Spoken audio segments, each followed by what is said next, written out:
Okay, good morning, my dear students.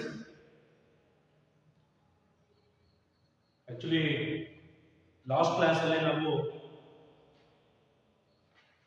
Ninth ಸ್ಟ್ಯಾಂಡರ್ಡ್ಗೆ volleyball ಪಾಠವನ್ನು ನಾವು ಮಾಡಿದ್ವಿ.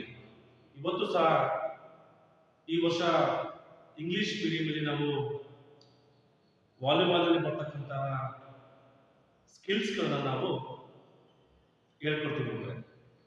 ಸೊ ಹಾಗಾದ್ರೆ ಲಾಸ್ಟ್ ಕ್ಲಾಸ್ ನಾವು ಡಿಸ್ಕಷನ್ ಮಾಡಿದ್ದೀವಿ ವಾಲಿಬಾಲ್ನಲ್ಲಿ ಯಾವ್ಯಾವ ಸ್ಕಿಲ್ಸ್ಗಳು ಬರ್ತವೆ, ವಾಲಿಬಾಲ್ನ ಯಾವ ಥರ ಆಟ ಆಡಬೇಕು, ವಾಲಿಬಾಲ್ ಹಿಸ್ಟರಿ ಏನು, ವಾಲಿಬಾಲ್ನಲ್ಲಿ ಬಳಸ್ತಕ್ಕಂತಹ ಎಕ್ವಿಪ್ಮೆಂಟ್ಸ್ ಏನು, ವಾಲಿಬಾಲ್ ಮೆಜರ್ಮೆಂಟ್ ಏನು, ಗ್ರೌಂಡ್ ಮೆಜರ್ಮೆಂಟ್, ಇವೆಲ್ಲವನ್ನೂ ಸಹ ನಾವು ತಿಳ್ಕೊಂಡಿದ್ವಿ ಮಕ್ಕಳೇ. ಸೊ ಮತ್ತೆ ಒಂದು ಬಾರಿ ನಾವು ನಿಮಗೆ ವಾಲಿಬಾಲ್ ಪಾಠದ ಸಂಪೂರ್ಣ ಲಾಸ್ಟ್ ಇಯರ್ ನಾವೇನು ಕಲ್ತಿದ್ವಿ ಅದನ್ನು ಬಿಟ್ಬಿಟ್ಟು ಈ ವರ್ಷ ನಾವು ಹಲವಾರು ಸ್ಕಿಲ್ಸ್ಗಳನ್ನು ಕೊಟ್ಟಿದ್ದಾರೆ. ನೈನ್ತ್ ಸ್ಟ್ಯಾಂಡರ್ಡ್ಗೆ ನಾವು ಈ ವರ್ಷ ನಾವು ಈ ಸ್ಕಿಲ್ಸ್ಗಳನ್ನ ಕಲಿಬೇಕಾಗುತ್ತೆ. ಒಂದು ಬಾರಿ ಏಯ್ತ್ ಸ್ಟ್ಯಾಂಡರ್ಡ್ ಅಲ್ಲಿ ನೀವು ಯಾವ ಯಾವ ವಾಲಿಬಾಲ್ ಪಾಠದಲ್ಲಿ ಯಾವ ಯಾವ ವಿಷಯಗಳನ್ನ ನೀವು ಓದಿದ್ರಿ, ಯಾವ ಯಾವ ಸ್ಕಿಲ್ಸ್ ನೀವು ಓದಿದ್ರಿ ಅಂತ ಹೇಳ್ಬಿಟ್ಟು ಒಂದು ಬಾರಿ ನಾವು ಅದನ್ನ ರೀಕಾಲ್ ಮಾಡ್ಕೊಂಡು ಬಂದ್ರೆ, ಆಕ್ಚುಲಿ ವಾಲಿಬಾಲ್ ಅಲ್ಲಿ last year history of the game ನಾವು ನೋಡಿದ್ವಿ. ವಾಲಿಬಾಲ್ ಯಾವ ತರ ಬಂತು, ವಾಲಿ ಮತ್ತೆ ball, what is the difference between volley ball, volley means air, ball means ಚೆಂಡು. ಈ ತರ ನಾವು ವಾಲಿಬಾಲ್ ಅಂತಕ್ಕಂಥ ಹೆಸರು ಬಂತು. ಅದೇ ರೀತಿ ವಾಲಿಬಾಲ್ ಅಲ್ಲಿ ಬಳಸ್ತಕ್ಕಂತಹ ಎಕ್ವಿಪ್ಮೆಂಟ್ಸ್ ಗಳನ್ನು ನಾವು ಏನು ಬಳಸ್ತೀವಿ ಅನ್ನೋದನ್ನ ನಾವು ತಿಳ್ಕೊಂಡಿದ್ದೀವಿ ಮತ್ತೆ how many players are playing in volleyball ಎಲ್ಲದನ್ನು ನಾವು ಲಾಸ್ಟ್ ಕ್ಲಾಸ್ ಅಲ್ಲಿ ನಾವು ಅಧ್ಯಯನ ಮಾಡಿದ್ವಿ. Today in this class we are going to discuss volleyball skills. So first one is tennis service, second one is setting the ball,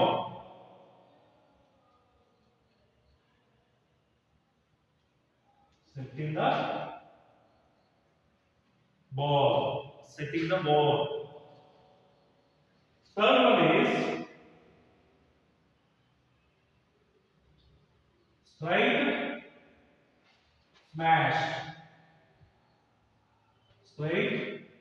smash. So fourth one is receiving the ball and roll. Receiving the ball and roll. So these are the four skills are there in this volleyball chapter. So first one tennis service, second one setting the ball, third one strike, smash, then last one receiving the ball and roll. So these four skills ನಾವು ಇದನ್ನ ನಾಲ್ಕು skills ನಾವು ಇವತ್ತು ಕಲಿಬೇಕಾಗುತ್ತೆ ಮಕ್ಕಳೇ. So ಮೊದಲಿಗೆ volleyball is an international game. This game has its own importance in our country. Volleyball ಅಂತಕ್ಕಂಥ ಕ್ರೀಡೆ ಇದು ಅಂತಾರಾಷ್ಟ್ರೀಯ ಮಟ್ಟದ ಕ್ರೀಡೆ ಆಗಿರುತ್ತೆ. The game has its own importance in our country. ಈ ವಾಲಿಬಾಲ್ ಏನು ಕ್ರೀಡೆ ಇದೆ ಅಲ್ವಾ, ಈ ಆಟ ನಮ್ಮ ದೇಶದಲ್ಲಿ ಅದರದೇ ಆದಂತಹ ಪ್ರಾಮುಖ್ಯತೆಯನ್ನ ಪಡ್ಕೊಂಡಿದೆ. It is followed in the rural areas as well as in the cities. ಈ ಆಟ ರೂರಲ್ ಏರಿಯಾದಲ್ಲಿ ಅಂದ್ರೆ ಗ್ರಾಮೀಣ ಮಟ್ಟದಲ್ಲಿ ಸಹ ಈ ಆಟವನ್ನು ಆಟ ಆಡ್ತಾರೆ ಮತ್ತು ಸಿಟಿಗಳಲ್ಲಿ ಸಹ ಆಟವನ್ನು ಆಟ ಆಡ್ತಾರೆ. This game can be played in a court which requires A small area. ಈ ಆಟವನ್ನ ಸಣ್ಣದಂತ ಚಿಕ್ಕದಂತ ಜಾಗದಲ್ಲಿ ಈ ಆಟವನ್ನ ಆಡಬಹುದಾಗಿದೆ. ಸಾಕು. ಇದಕ್ಕೆ ಏನು ಹಾಗಾದ್ರೆ ವಾಲಿಬಾಲ್ ಮೆಜರ್ಮೆಂಟ್ ಏನಿರುತ್ತೆ? ಸೊ ಲೆಂತ್ ಬಂದ್ಬಿಟ್ಟು 18 ಮೀಟರ್ಸ್, ಇನ್ನ ಬ್ರೆಡ್ತ್ ಬಂದ್ಬಿಟ್ಟು ಸೊ 9 ಮೀಟರ್ಸ್. ಸಾಕು. ನಮಗೆ ವಾಲಿಬಾಲ್ ಅನ್ನು ನಾವು ಆಟ ಆಡಬೇಕಾದ್ರೆ we need only 18 meters length and breadth is 9 meters. 18 metre ಉದ್ದ ಮತ್ತು 9 ಮೀಟರ್ ಅಗಲ ಈ ಆಟವನ್ನು ನಾವು ಆಟ ಆಡೋದಕ್ಕೆ ಸಾಕಾಗುತ್ತೆ ಸರ್. ಅದೇ ರೀತಿ ಈ ಆಟವನ್ನು ಆಟ ಆಡಿದರೆ the students develop their physical fitness by playing this game. ಈ ವಾಲಿಬಾಲ್ ಆಟವನ್ನು ಆಟ ಆಡ್ತಾ ಇದ್ರೆ ನಾವು ಎಲ್ಲ ವಿದ್ಯಾರ್ಥಿಗಳು ಫಿಸಿಕಲ್ ಫಿಟ್ನೆಸ್ ಇಂದ ಹೊಂದಿರ್ತಾರೆ. ಸೊ ಇದು ವಾಲಿಬಾಲ್ ಅಲ್ಲಿ ಬರ್ತಕ್ಕಂಥ ಒಂದು ಶೀರ್ಷಿಕೆ. ಹಾಗಾದ್ರೆ ಒಂದು ಬಾರಿ ಈಗ ನಾವು ಲಾಸ್ಟ್ ಇಯರ್ ಕ್ಲಾಸ್ ನಾವು ಏನು ಅಧ್ಯಯನ ಮಾಡಿದ್ವಿ ಅನ್ನೋದನ್ನ ಸ್ವಲ್ಪ ನಾವು ಮೆಲ್ಕಾಕಲ್ಲ ಮಕ್ಕಳೇ. ಸೊ ಅಲ್ಲಿ ಪ್ಲೇಯರ್ಸ್ ಬಂದ್ಬಿಟ್ಟು how many players are playing in volleyball? Players. So 6 plus 6 is equal to 12. So 6 members of players, in 6 members of extra players. So total 12 members playing a volleyball. So ಹಾಗಾದ್ರೆ ನಮಗೆ length ಎಷ್ಟಿದೆ volleyball ground ನಾವು ಆಟ ಆಡಬೇಕಾದ್ರೆ 18 metre ಬೇಕಾಗುತ್ತೆ. ಇನ್ನು breadth ಬಂದ್ಬಿಟ್ಟು 9 metre ಬೇಕಾಗುತ್ತೆ. Okay. ಈಗ ವಾಲಿಬಾಲ್ ಅಲ್ಲಿ ನಾವು ಯಾವ ಯಾವ ಎಕ್ವಿಪ್ಮೆಂಟ್ಸ್ ಗಳನ್ನು ನಾವು ಯೂಸ್ ಮಾಡ್ತೀವಿ ಅಂತಂದ್ರೆ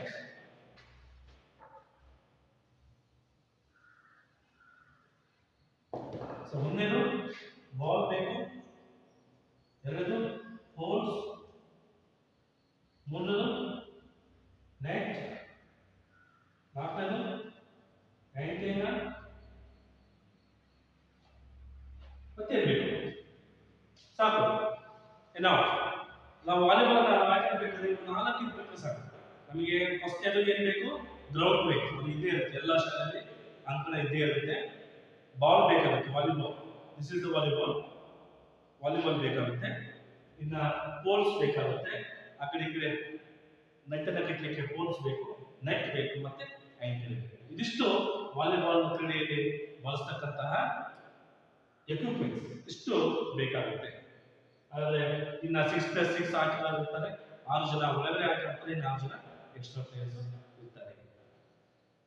ಹಾಗಾದ್ರೆ ಈ ತರಗತಿ ನಾವು ದಿಸ್ ಕ್ಲಾಸ್ ನಾವು ಯಾವ ಯಾವ ಸ್ಕಿಲ್ಸ್ ಗಳನ್ನು ನಾವು ಕಲಿತೀವಿ ಅಂತಂದ್ರೆ, ಒಂದು tennis service, so setting the ball, third one straight smash, so fourth one receiving the ball and roll.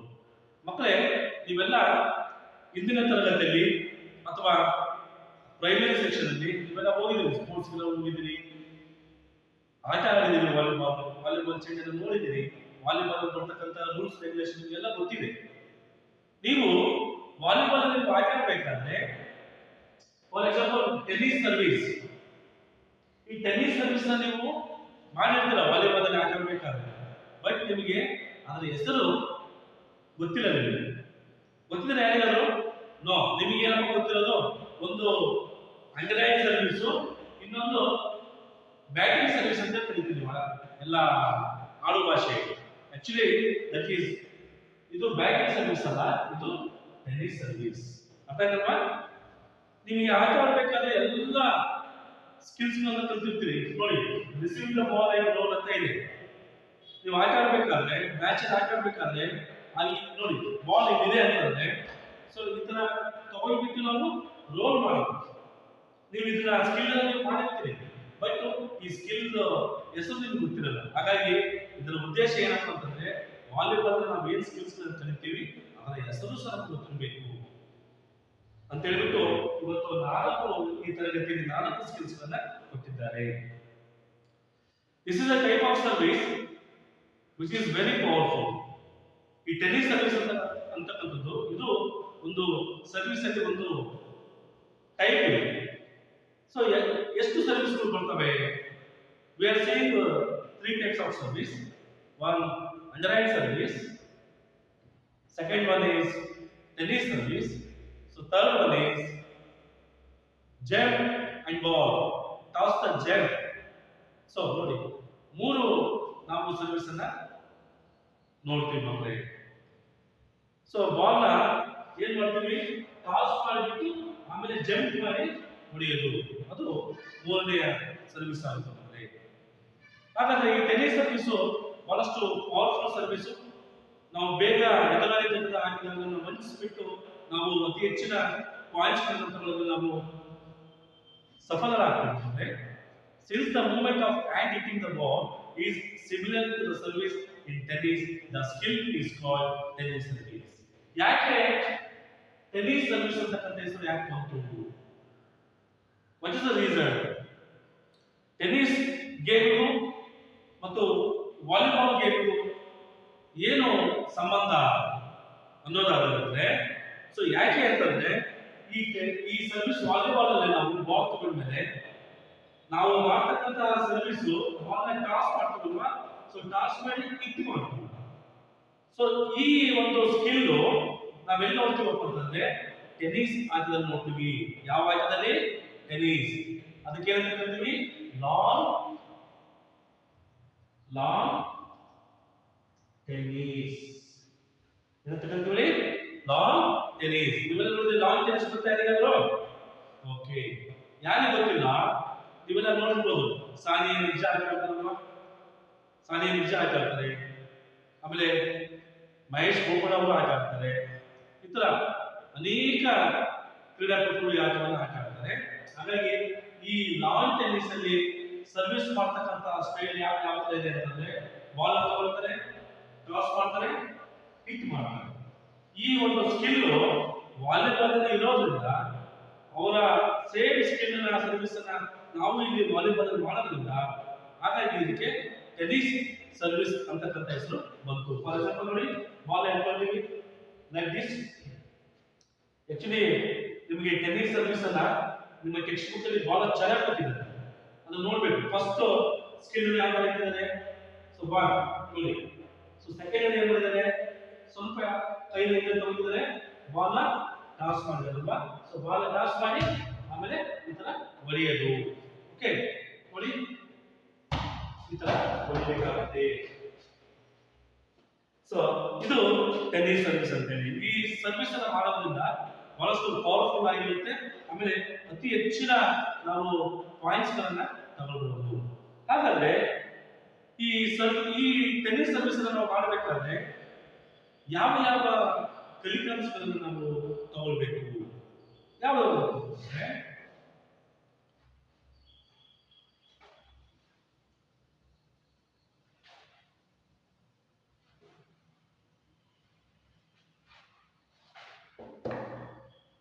So first ನಮಗೆ ಕಲಿಕಾಂಶಗಳು, ಈ ಸ್ಕಿಲ್ಗಳನ್ನು ಕಲಿಬೇಕಾದ್ರೆ ನಾವು ಸ್ಟ್ಯಾಂಡ್ಸ್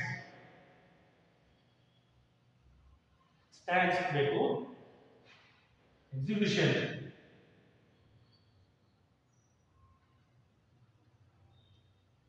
ನಿರ್ವಹಣೆ ಅಂತ ಕರೀತೀವಿ ಕನ್ನಡದಲ್ಲಿ, ನಿರ್ವಹಣೆ, ಕಾಂಟ್ಯಾಕ್ಟ್,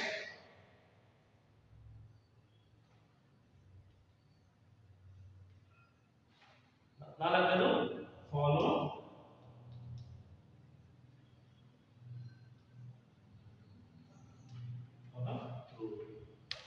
ಸೊ ಇವಿಷ್ಟು ನಾಲ್ಕು ಕಲಿಕಾಂಶಗಳನ್ನು ನಾವು ಕಲಿತೀವಿ ಮಕ್ಕಳೇ. ಸೊ ಹಾಗಾದ್ರೆ ಈ ಟೆನ್ನಿಸ್ ಸರ್ವಿಸ್ ನಾವು ಮಾಡಬೇಕಾದ್ರೆ ಮೊದಲು ನಮ್ಮ ಸ್ಟ್ಯಾಂಡ್ಸ್ ಯಾವ ತರ ಇರಬೇಕಂತಂದ್ರೆ, the server places the ball on the palm of his left hand which is outstretched in the front of his body. The player should stand behind the end line without touching the line and with his left leg forward. The right hand should be positioned above so as to hit the ball. The above position is for the right hand players. The left hand players make the opposite movements. ನೋಡಿ, ಈ tennis service ನಾವು ಮಾಡಬೇಕಾದ್ರೆ so ಮೊದಲು ನಮ್ಮ ಕಾಲುಗಳು ಏನು ಇದಾವಲ್ಲ, ಆ ಪಾದಗಳು ನಮ್ಮ ಶೋಲ್ಡರ್ ಬಿಟ್ಟು ಎಷ್ಟು ಇರುತ್ತೆ ಅಷ್ಟು ನಾವು ಕಾಲನ್ನ ಅಗಲ ಮಾಡಬೇಕು. ನಂತರ ಒಂದು ಕಾಲು ಮುಂದೆ, ಒಂದು ಕಾಲು ಹಿಂದೆ, ಡಯಾಗ್ನಲ್ ಇರಬೇಕು. ಓಕೆ, ನಮ್ಮ ದೃಷ್ಟಿ ಮುಂದೆ ಇರಬೇಕು. ನಾವು ನಮ್ಮ ಬಾಲ್ ಅನ್ನು ಟಾಸ್ ಮಾಡಬೇಕಾದ್ರೆ ನನ್ನ ತಲೆಯಿಂದ 1 ಅಡಿ ಅಥವಾ 1.5 ಅಡಿ ಮಾತ್ರ ನಾವು ಏನು ಮಾಡಬೇಕು, ಬಾಲ್ ಅನ್ನ ಟಾಸ್ ಮಾಡಬೇಕು. ಸೊ ಟಾಸ್ ಮಾಡುವಂತಹ ಬಾಲ್ ಅನ್ನ ನಾವೇನು ಮಾಡಬೇಕು, ನಮ್ಮ ಬಾಡಿಯನ್ನು ಸ್ಟ್ರೆಚ್ ಮಾಡಿ ಮಾಡಬೇಕು, ಹೊಡಿಬೇಕಾಗುತ್ತೆ. The player should stand behind the end line without touching.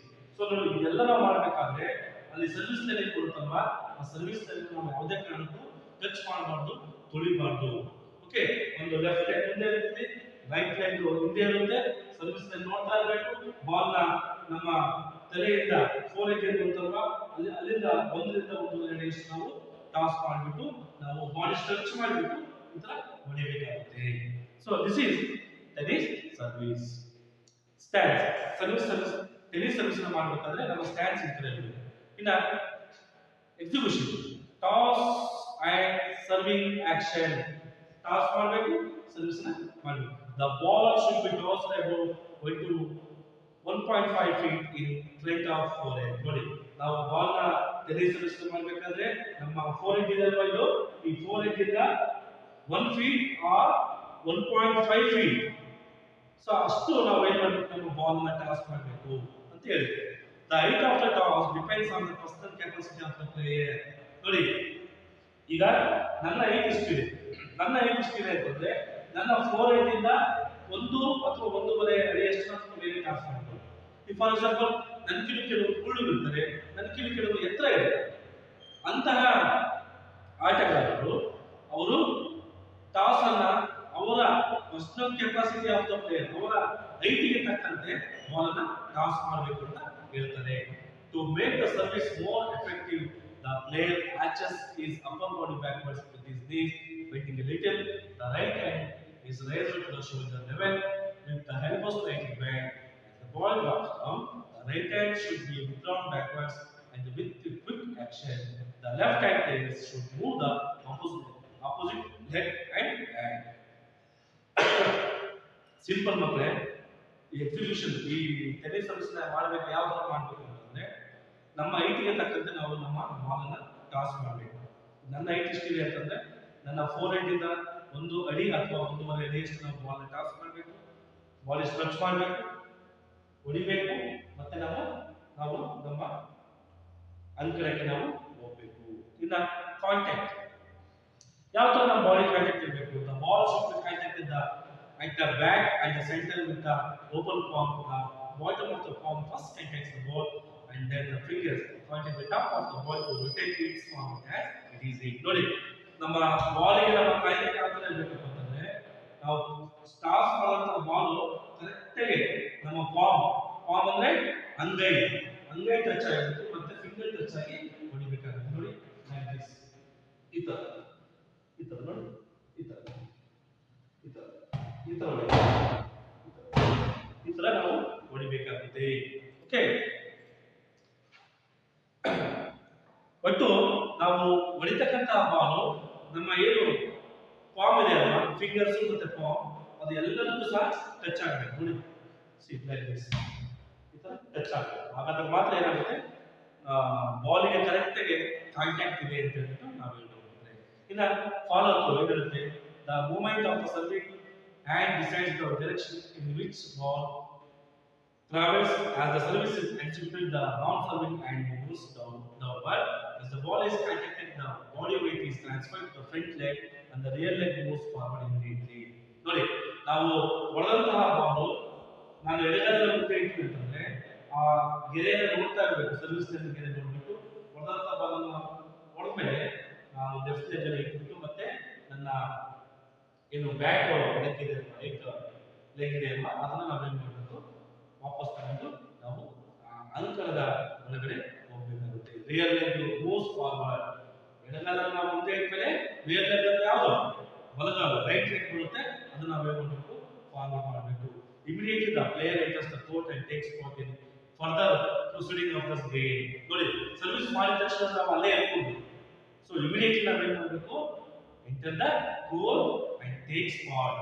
So ನಾವು ಇಮಿಡಿಯೇಟ್ಲಿ ನಾವು ಎಂಟ್ರಿ ಮಾಡಿಬಿಟ್ಟು ನೆಕ್ಸ್ಟ್ ಬರ್ತಕ್ಕಂತ ಬಾಲಿಂಗ್ ಅನ್ನು ರೆಡಿ ಆಗಬೇಕು ಅಂತ ಹೇಳ್ತಾರೆ. ಸೊ ಸೆಕೆಂಡ್ ಒಂದು ಸೆಟ್ಟಿಂಗ್ ದ ಬಾಲ್. ಏನು ಸೆಟ್ಟಿಂಗ್ ದ ಬಾಲ್ ಅಂತಂದ್ರೆ, ಯಾರು ವಾಲಿಬಾಲ್ ಅಲ್ಲಿ ನಾವು ಸೆಟ್ಟರ್ ಅಂತ ಯಾರು ಕರಿತೀವಿ ಅಂತಂದ್ರೆ who is giving good pass. So ಅವರಿಗೆ ನಾವೇನಂತ ಕರಿತೀವಿ, ಸೆಟ್ಟರ್ ಅಂತ ಕರಿತೀವಿ. ಅದೇ ರೀತಿ ಮಕ್ಕಳೇ ಸೆಂಟರ್ ಪ್ಲೇಯರ್ ಇಂದ ನಾವೇನಂತ ಕರಿತೀವಿ, ಇದಕ್ಕೆ ಕರಿತೀವಿ ಲಿಬ್ರೋ ಅಂತ ಕರಿತೀವಿ. ಪಾಸ್ ಯಾರು ಮಾಡ್ತಾ ಇರ್ತಾನೆ ಅವನಿಗೆ ಪಾಸರ್ ಅಂತ ಕರೀಬಹುದು ಅಥವಾ ಸೆಟ್ಟರ್ ಅಂತ ನಾವು ಕರೀಬಹುದು. ಪಾಸರ್ ಆ ಸೆಟ್ಟರ್. ಯಾಕೆ ನಾವು ಸೆಟ್ಟರ್ ಅಂತ ಕರಿತೀವಿ ಅಂತಂದ್ರೆ ಬಾಲ್ ನಾವು ಕ್ಲೀನ್ ಆಗಿ ಸೆಟ್ ಮಾಡಿ ಕೊಟ್ಟರೆ ಮಾತ್ರ ಸ್ಮ್ಯಾಶ್ ಮಾಡಲಿಕ್ಕೆ ಅನುಕೂಲ ಆಗುತ್ತೆ. ಸೆಟ್ಟಿಂಗ್ ದ ಬಾಲ್ ಇಲ್ಲಿ ಅಷ್ಟೇ ಸೇಮ್ ಸ್ಕಿಲ್ಸ್ ಗಳು ಬರ್ತವೆ.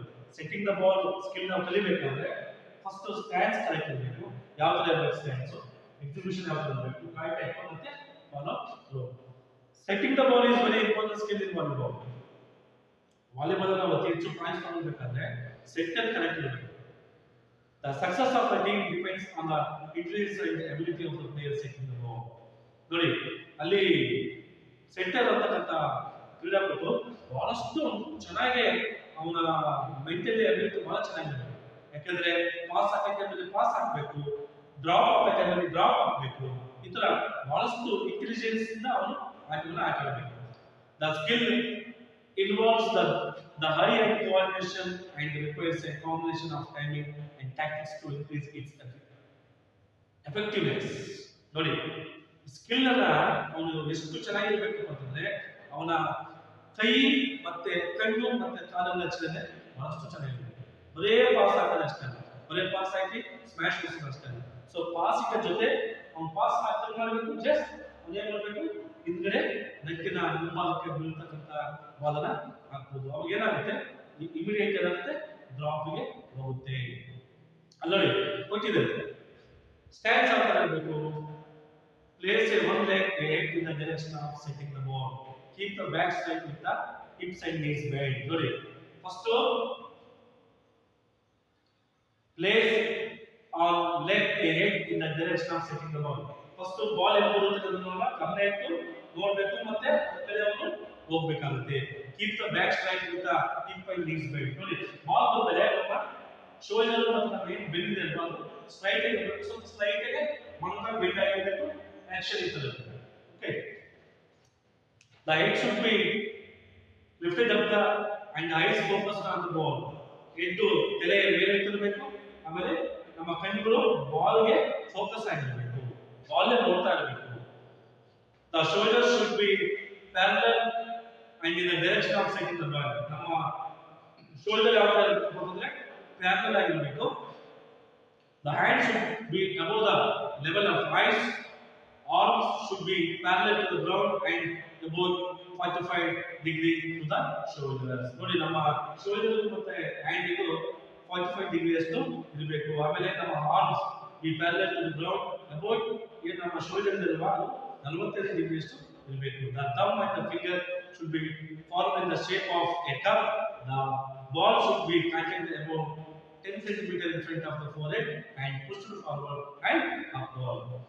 ನೋಡಿ ಬಾಲ್ ಬರುವಂತ ಬಾಲ್ ಅನ್ನ ಕರೆಕ್ಟ್ ಆಗಿ ನಮ್ಮ ಫೋರ್ಹೆಡ್ ಏನು ಇರುತ್ತಲ್ವಾ ಅಲ್ಲಿ 10 ಸೆಂಟಿಮೀಟರ್ ದೂರದಲ್ಲಿ ನಾವು ಬಾಲ್ ತಗೊಂಡ್ಬಿಟ್ಟು ಬಾಲ್ ನ ರೈಸ್ ಮಾಡಬೇಕು ಅಥವಾ ಬಾಲ್ ನಾವು ಫಾರ್ವರ್ಡ್ ಗೆ ಕಳಿಸಬಹುದು ಅಂತ ಅದರ ಸ್ಟ್ಯಾನ್ಸ್. ಇನ್ನ execution, the following movements should be done while setting the ball. The legs, hips and hands should move in the direction of setting the ball. ನೋಡಿ ನಾವು ಈ ಪಾಸ್ ಅನ್ನು ನಾವು ಮಾಡಬೇಕಾದ್ರೆ ಬಾಲ್ಗೆ ನಾವು ಕರೆಕ್ಟ್ ಆಗಿ ನೋಡ್ತಾ ಇರಬೇಕು. ನಮ್ಮ ಲೆಗ್, ನಮ್ಮ ಹಿಪ್ಸ್ ಮತ್ತೆ hands direction of setting the ball. ಆ ಬಾಲ್ ಏನು ಬರುತ್ತೆ ಅದ್ರ ಕಡೆ ಗಮನ ಇಟ್ಬಿಟ್ಟು ನಮ್ಮ ಕೈಗಳು ಚಲನೆ, ಕಾಲುಗಳ ಚಲನೆ ಮತ್ತು ನಮ್ಮ ಹಿಪ್ ಇವೆಲ್ಲವೂ ಸಹ ಅದಕ್ಕೆ ಕೋಆರ್ಡಿನೇಷನ್ ಆಗಿ ಇರಬೇಕು ಅಂತ ಹೇಳ್ತಾರೆ. While the ball, the force should be generated from the wrist, palm should go, shoulder, trunk, knees and ankles together. ನೋಡಿ ನಾವು ಅಪ್ಪರ್ ಪಾಸ್ ಅನ್ನು ಮಾಡಬೇಕಾದ್ರೆ ಅಲ್ಲಿ ರಿಸ್ಟ್ ಕೆಲಸ ಮಾಡುತ್ತೆ. ನಮ್ಮ ರಿಸ್ಟ್, ಪಾಮ್, ಅಂಗೈ, shoulder, trunk, knees and ankle ಇವೆಲ್ಲವೂ ಸಹ ಕೋಆರ್ಡಿನೇಷನ್ ಆಗಿ ಕೆಲಸ ಮಾಡಿದಾಗ ಮಾತ್ರ ನಾವು ಡೆಫಿನೆಟ್ ಆಗಿ ನಾವು ಒಳ್ಳೆಯ ಪಾಸ್ ಅನ್ನು ಕೊಡಬಹುದು.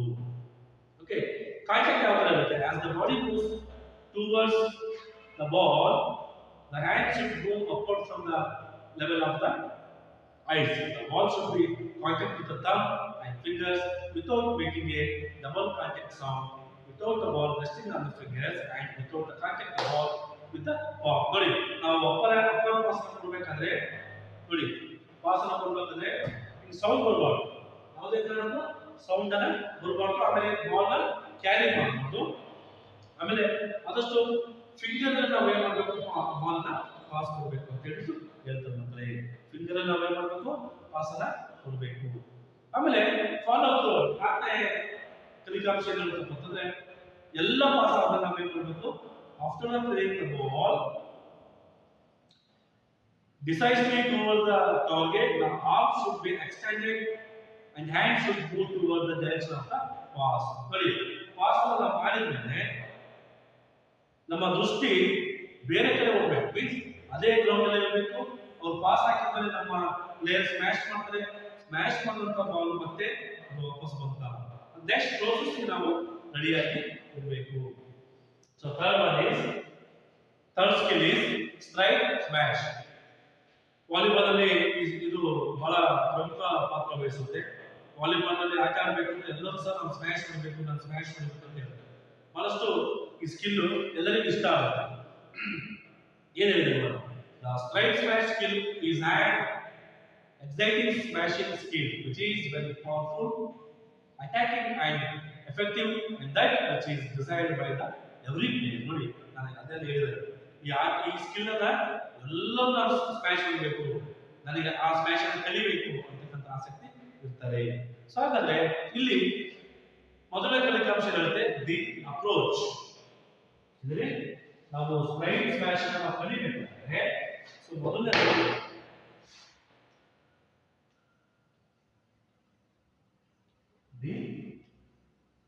the approach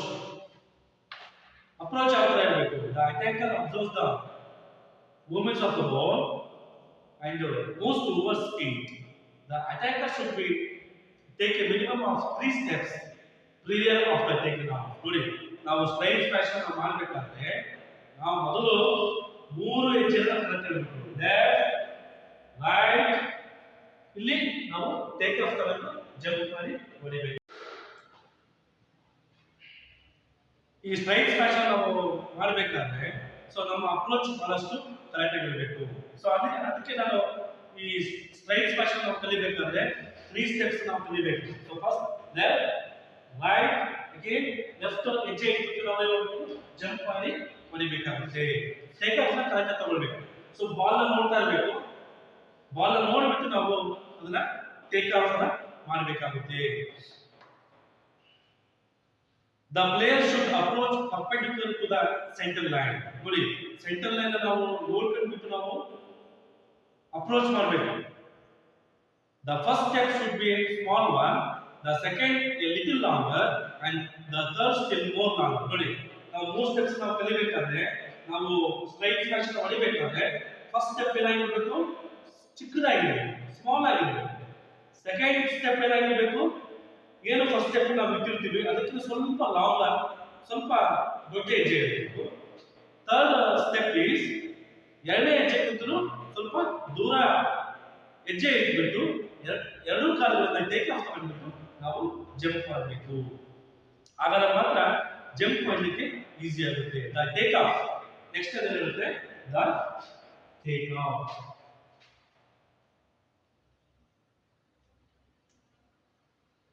ಸೊ ಮೊದಲನೇದು ಅಪ್ರೋಚ್, ಸ್ಟ್ರೈಕ್ ಸ್ಮ್ಯಾಶ್ ಗೆ ಮೊದಲನೇದು ಅಪ್ರೋಚ್. ಏನು approach? 3 steps approach. So first step ಚಿಕ್ಕದಾಗಿರಬೇಕು, ಸೆಕೆಂಡ್ ಸ್ಟೆಪ್ ಸ್ವಲ್ಪ